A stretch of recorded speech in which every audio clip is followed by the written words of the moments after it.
శ్యామ్లాల్ గురుమూర్తి లైన్లో CC road పైన ప్రతినిత్యం మురుగునీరు పారుతుంది. దీంతో ప్రజలు వాహనదారులు చాలా ఇబ్బందులు ఎదుర్కొంటున్నారు. ప్రతిరోజుతో పాటు రోజు విడిచి రోజు కూడా ప్రతినిత్యం ఇది మురుగునీరు వరదలా పారుతుంది. దీన్ని పట్టించుకునే నాది లేడు. ఎన్నిసార్లు అధికారులకు చెప్పినా కూడా వాళ్ళు పట్టించుకోలేదని చెప్పేసి కాలనీ వాసులు పేర్కొంటున్నారు. అయితే ప్రస్తుతం ప్రత్యేక పాలన కార్పొరేటర్ వ్యవస్థ లేకపోవడంతో కూడా కొంచెం అభివృద్ధి కూడా కుంటుపడుతుంది. ఇలాంటి మురుగునీరు వల్ల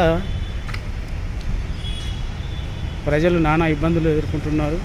ఈ రోడ్డు పైన నడవాలంటేనే మరి వారికి మురుగునీరు కాళ్ళకు ఇది చేసుకొని మరి ఇంత మురుగునీరు ఇదవుతుంది. ఎప్పుడు కూడా ఈ మురుగునీరు ఎల్లప్పుడూ ఈ గురుమూర్తి లైన్లో ఇదే విధంగా ఉంటుంది. దీనికి శాశ్వత పరిష్కారం డ్రైనేజ్ వ్యవస్థ శాశ్వతం చేయాలని చెప్పేసి కాలనీ వాసులు కోరుకుంటున్నారు.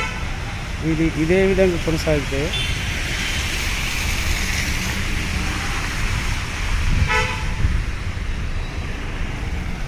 ఏ విధంగా పరిస్థితి మరి నిజంగా ఇప్పటికైనా అధికారులు స్పందించి ఈ మురుగునీరు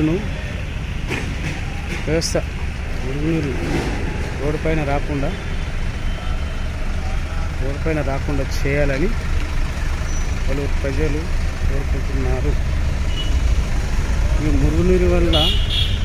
మురుగునీరుతో పాటు దుర్గంధం వెదజల్లుతుంది. ఇప్పటికైనా అధికారులు స్పందించి మురుగునీరు రోడ్డు పైన రాకుండా తగు చర్యలు తీసుకోవాలని ప్రజలు కోరుతున్నారు.